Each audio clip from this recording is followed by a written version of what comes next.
महाकुंभ।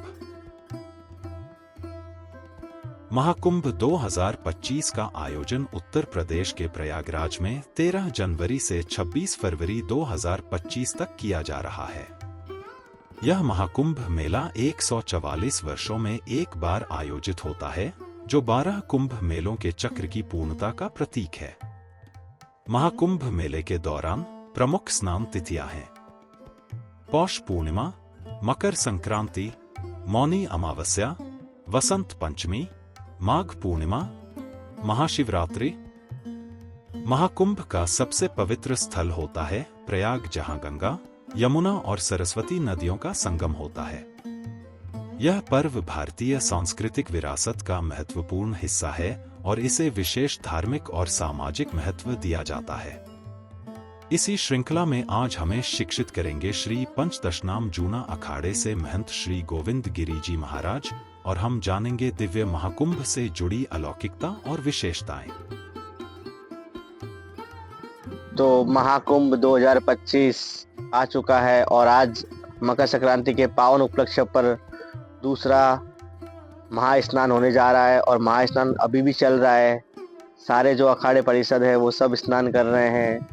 श्री पंचदशनाम जूना अखाड़ा, श्री पंचायती निरंजनी अखाड़ा, शंभू पंचदशनाम आह्वान अखाड़ा, अग्नि अखाड़ा, अटल अखाड़ा, फिर बड़ा उदासीन, छोटा उदासीन, ऐसे काफ़ी अखाड़े हैं जो जगत गुरु शंकराचार्य के समय से बनते हुए हैं और बन रहे हैं और बने हुए हैं। तो वो सब आज जितने भी संत महात्मा हैं आदि गुरु शंकराचार्य के, वो सब महास्नान में उतरेंगे और अभी भी स्नान चल रहा है।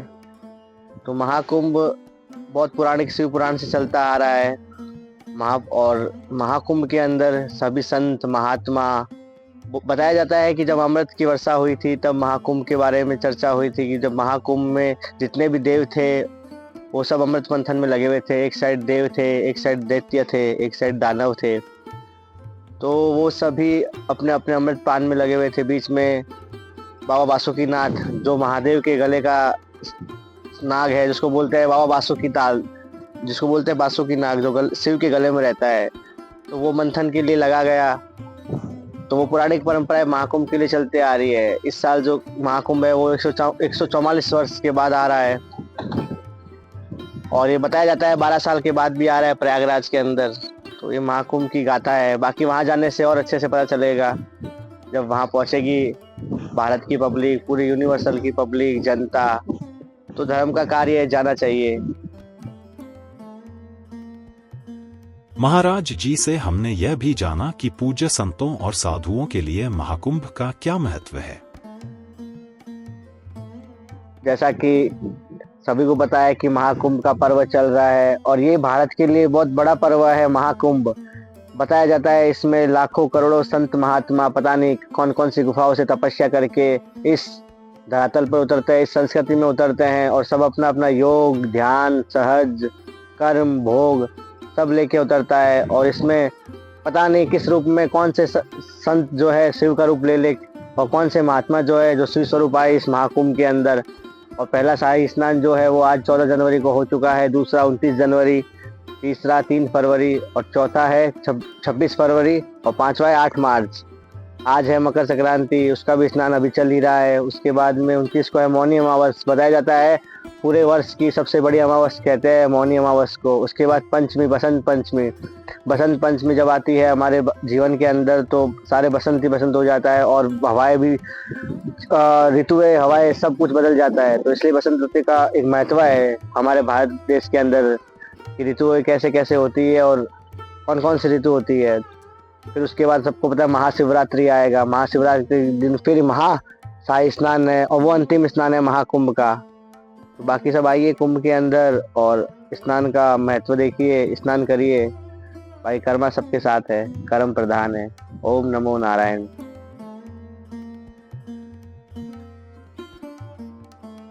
हालांकि पिछली शताब्दी में कुंभ मेलों का आयोजन अनेकों बार होता आया है, पर इस बार 144 वर्षों के बाद आने के कारण यह महाकुंभ और भी विशेष हो जाता है। आइए जानते हैं 144 साल में एक बार आने वाली इस प्रक्रिया को संक्षेप में। 144 साल वाला ऐसा हो रहा है कि जैसे बताया जाता है कि अमृत की बूंदें 4 जगह गिरी थी। पहली अमृत की बूंद गिरी थी बताया जाता है नासिक में, फिर हरिद्वार में, फिर प्रयागराज में और उज्जैन में।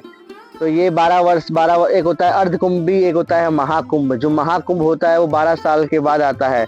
लेकिन इस बार क्या है, महाकुंभ कुंभ राशि वालों के लिए, मकर राशि वालों के लिए, मीन राशि वालों के लिए भी शनि जो है अपने शनि जो ग्रह है वो बहुत ही ज्यादा एक्टिव ग्रह हो रखा है इस टाइम और इस समय के अंदर। और ये जो समय आया है 2025, 2026 और 2027, ये तीनों का जो एक क्रम है, ये इस क्रम के अंदर शनि महाराज बहुत एक्टिव रहेंगे, क्योंकि अब शनि महाराज बहुतों की राशि से जाने वाले हैं।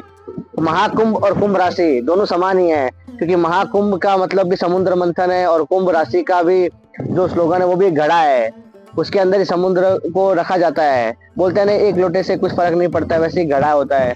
तो इस बार जो महाकुंभ है वो बताया जाता है कि 144 साल के बाद भी आ रहा है। और अब जो महाकुंभ होने वाला है, अगला जो महाकुंभ होगा तो वो 2169 मतलब 2169 वर्ष के बाद ये वापस हमें मिलेगा, ये कुंभ आने का।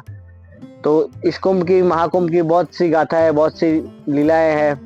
तो वो तो जाने से, जब वहाँ भगत, वहाँ जो भी अनुयायी या जो भी संत महात्मा जब वहाँ स्नान करेंगे, तो जब स्नान के बाद उनके जीवन में जो देखा जाएगा तब पता चलेगा कि ये कुंभ क्या हमें सिखा के गया, इस कुंभ से हमें क्या क्या लाभ हुआ, क्या क्या हानि हुई। दिव्य महाकुंभ का आयोजन एक रिपीटेड साइकिल का भाग है। भारत में प्रमुख 4 स्थान महाकुंभ का केंद्र है। आइए विस्तार में समझते हैं। महाकुंभ हमारे भारतवर्ष के अंदर 4 जगह पे आता है, जिसमें पहला है हरिद्वार, दूसरा है उज्जैन, तीसरा है प्रयागराज, चौथा है नासिक। इन 4 जगहों पे 4 महाकुंभ लगते हैं, जिसमें अलग अलग प्रक्रियाएं होती है। सब जगहों का महत्व अलग होता है। जैसे कहते हैं उज्जैन में खूनी नागा बोलते हैं, हरिद्वार में बर्फानी बाबा बनते हैं, प्रयागराज में जो है राज राजेश्वरी बाबा बनते हैं, राज राजेश्वरी, जिसमें महामाई की असीम कृपा हो। और उसके बाद नासिक में खिचड़ी बनते हैं, खिचड़िया। तो इन सब का अलग अलग प्रक्रियाएं हैं, अलग अलग वेद पुराण है, अलग अलग पुष्पांजलि पद्धति है, सब दे रखी है उसके अंदर। तो ये 4 जगह होता है जहाँ पे अमृत बूंद गिरी थी महाकुंभ की। हमने महाराज जी से पूछा कि उनके अनुसार वह क्या है जो इस दिव्य महाकुंभ को विशेष बनाते हैं। आइए जानते हैं। महाकुंभ की सबसे बड़ी बात यह है कि जितने संत महात्मा अखाड़ा परिषद के, जितने महात्मा अंदर है महाकुंभ के, उतने कई महात्मा संत आज बाहर भी हिमालय की चोटी पर, पहाड़ों पर और न जाने ऐसी ऐसी जगहों पर तपस्या कर रहे हैं कि वो 12 साल बाद नहीं, वो 36 साल बाद निकलते हैं।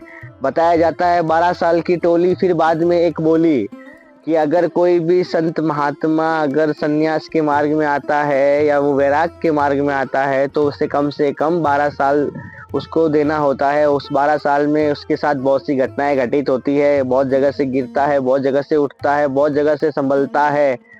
तो 12 साल के बाद में एक कुंभ बताया जाता है। और बाद में जब अगर मनुष्य जो संत की योनि में आ चुका है, जिन्होंने भगवा धारण कर लिया है, जो संत बन चुके हैं, उनके लिए 12 साल का कुंभ नहीं, उनके लिए 12 साल और 12 साल मतलब 36 साल तक जब कुंभ होता है, कि 12 साल के बाद एक महाकुंभ आता है, फिर दूसरे 12 साल के बाद फिर महाकुंभ आता है, और तीसरे 12 साल के बाद फिर महाकुंभ आता है।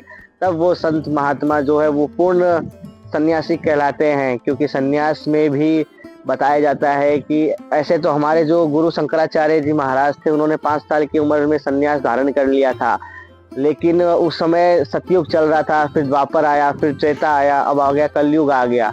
तो कलियुग का मतलब है ऐसा युग कि जिसमें सारे कुछ हमें इसी भूमि में दिखेगा, इसी भारतवर्ष में दिखेगा और हमारे आँख के सामने दिखेगा कि क्या हो रहा है, क्या नहीं हो रहा है। देव भी यही है, दानव भी यही है, दैत्य भी यही है और राक्षस भी यही है।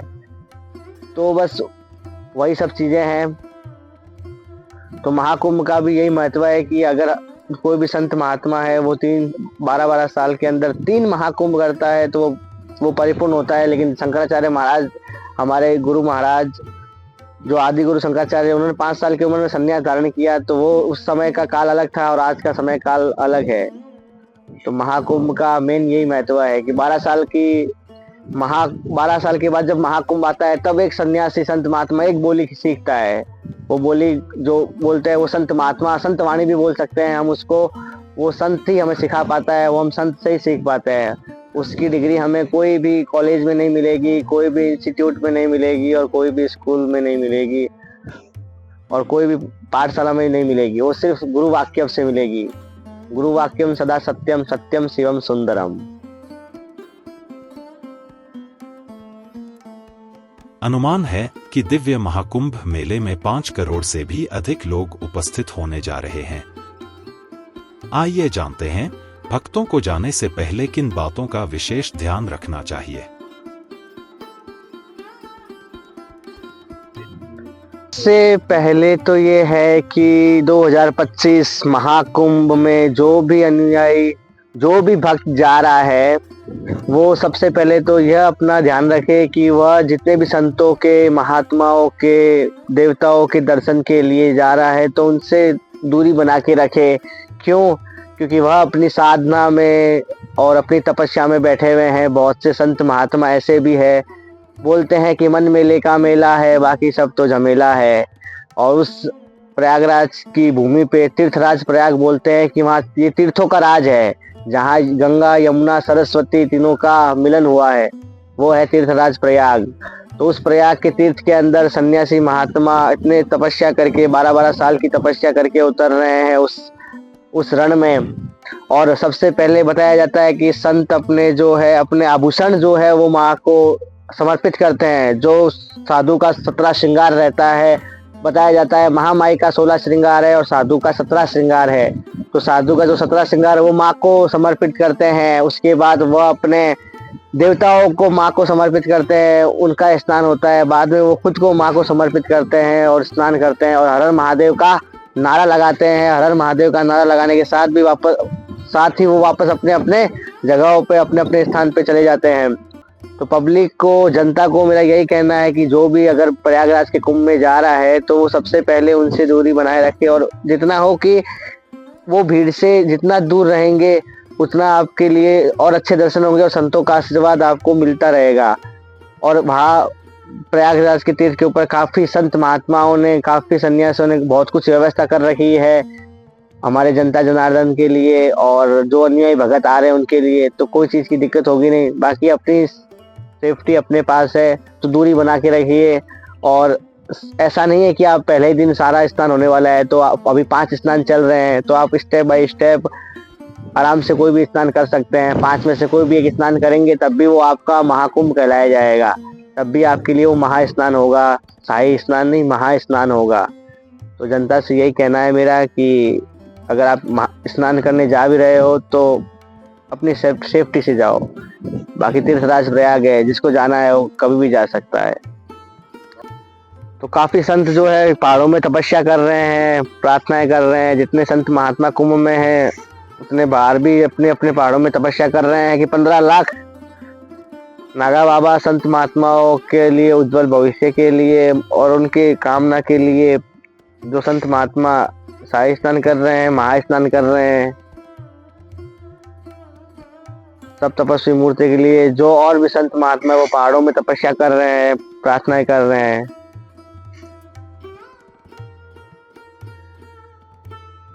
महंत जी ने हमें बताया कि उनके अनुसार पिछले महाकुंभ और वर्तमान महाकुंभ के बीच सबसे बड़ा परिवर्तन क्या है। आइए समझते हैं। सबसे बड़ा बात इस वर्ष का ये है कि आज से 12 साल पहले जो महाकुंभ हुआ था वो इतना एक्टिव नहीं था, इतना युवा जगा नहीं था, इतना हमारा जो सनातन धर्म है वो जग नहीं रहा था। लेकिन हाँ, हम ये कह सकते हैं कि जब से 2012 के बाद से, जब से समय बदला है, 2013 के बाद से, समय के परिवर्तन के साथ साथ और समय के बदलने के साथ साथ आज हमारा हिंदू धर्म और हमारा जो सनातन धर्म है वो बहुत ऊंचाई छू रहा है, वो आसमान पे जा रहा है। क्यों? क्योंकि इसमें अब युवा जो है वो भी आजकल सब जो है मंदिर में और गुरुद्वारे में पाठशालाओं में जाने में ज़्यादा इच्छुक हैं, वो अपने आप को समझने लग गए हैं, स्पिरिचुअलिटी को समझने लग गए हैं। तो ये बहुत एक अच्छी चीज़ हुई युवाओं के लिए और औरों के लिए कि अब स्पिरिचुअलिटी के अंदर युवा भी धीरे धीरे आने लगा है। वो भी भारत का बच्चा हर जय श्री राम कहने लगा है, हर हर महादेव कहने लगा है, ओम नमो नारायण कहने लगा है। तो हमारे लिए सबसे बड़ा बात तो यही है कि भारत जो है वापस संस्कृति धरोहर में अपने आप को आगे ला रहा है, और इससे अच्छी बात भारत के लिए तो होनी ही नहीं चाहिए। तभी तो भारत महान है। जहाँ डाल डाल पर सोने की चिड़िया करती है बसेरा, वो भारत देश है मेरा। जय भारती, जय भारती। तो ये महाकुंभ ऐतिहासिक रहेगा, ऐतिहासिक बनेगा, और ये महाकुंभ जो है आने वाली कई पीढ़ियों को याद रहेगा कि ये महाकुंभ हुआ और महास्नान हुआ इसके अंदर, और बहुत कुछ काफी कुछ देखने भी मिलेगा। तो बस ये है महाकुंभ की गाथा, तीर्थराज प्रयाग और संत महात्माओं का जो हर हर महादेव का नारा है, और उसी के साथ वो प्रयाग में डुबकी के लिए जाते हैं। वो दृश्य भी एक अलौकिक दृश्य है, वो कहीं नहीं मिलता है, पूरे यूनिवर्सल में सिर्फ भारत में ही देखने मिलता है। ये एक साथ इतने संत महात्मा जो है एकत्रित होते हैं, पता नहीं कहाँ से आते हैं, कहाँ चले जाते हैं, कहाँ रहते हैं, कहाँ बैठते हैं, लेकिन जब 12 साल के बाद जब समय आता है, जब सब एक साथ हो जाते हैं, तो उनको बोलते हैं the Indian Naga force, international Naga force, धर्म के रक्षक। एक होता है सरहद का रक्षक, एक होता है धर्म के रक्षक। तो सरहद वालों को भी हमारा सलाम है, उनको भी वंदे भारत है, और जो धर्म के लिए खड़े हैं उनको भी हर हर महादेव है और ओम नमो नारायण है। बाकी सबको सीताराम तो है ही। ओम नमो नारायण, हर हर महादेव। महंत जी ने अपने वक्तव्य के दौरान भगवान श्री राम व महारथी शिखंडी के बीच हुई एक अनसुनी कथा का वर्णन भी किया। आइए जानते हैं। में बताया जाता है कि 14 वर्ष के बाद राम जी वनवास से वापस लौटे थे, और उसके बाद में जब वापस लौटे तो उनके लिए महल तैयार था। तो एक समय है, हमें भी नहीं पता है कि 2028 के अंदर क्या होने वाला है और 2030 के अंदर क्या होने वाला है। हमें कल का भी नहीं पता है कि हमें क्या होने वाला है।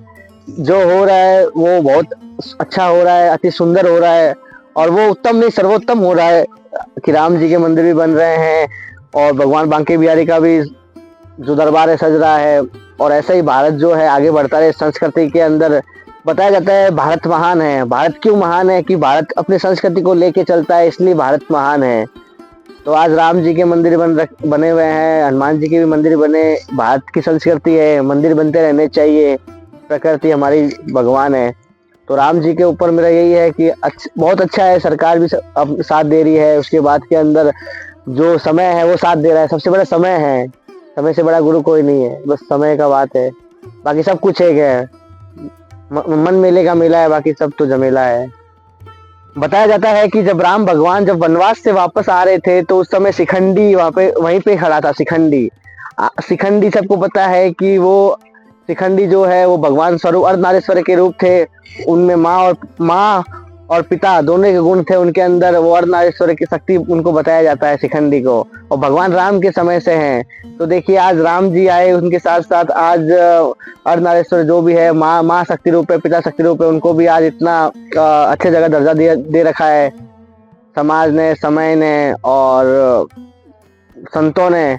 तो वही है भगवान राम, उस समय भगवान राम ने उनको वरदान दिया कि जब मैं वापस आऊंगा तो आप हमारे स्वागत में खड़े रहोगे, खुशी में जाओगे। तो आज वही सब चीज चल रही है, वही सब चीज हो रहा है। तो हमारा मानना है कि ये आने वाले समय में और ये बढ़े, और भगवान की कृपा और संतों की कृपा, समय, वो सब मेन सबसे बड़ा गुरु था प्रकृति जो है वो सबसे बड़ा है। तो शिखंडी जो था अर्धनारीश्वर का स्वरूप था।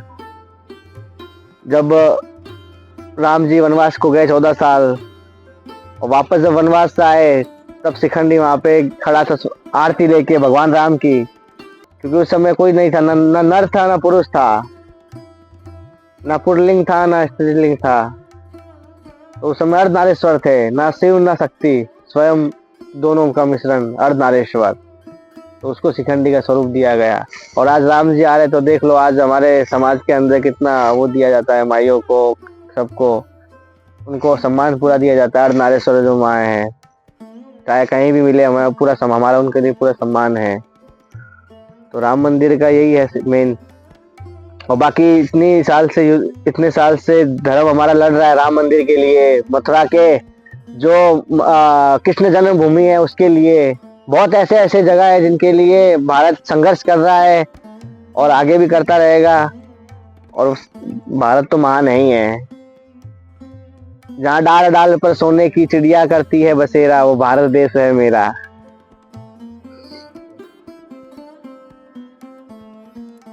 महाकुंभ एक अद्वितीय आध्यात्मिक यात्रा है जो न केवल हमारे धर्म और संस्कृति को दर्शाती है, बल्कि मानवता के एकता और शांति का प्रतीक भी है। आशा है कि आप भी इस दिव्य अनुभव का हिस्सा बनेंगे।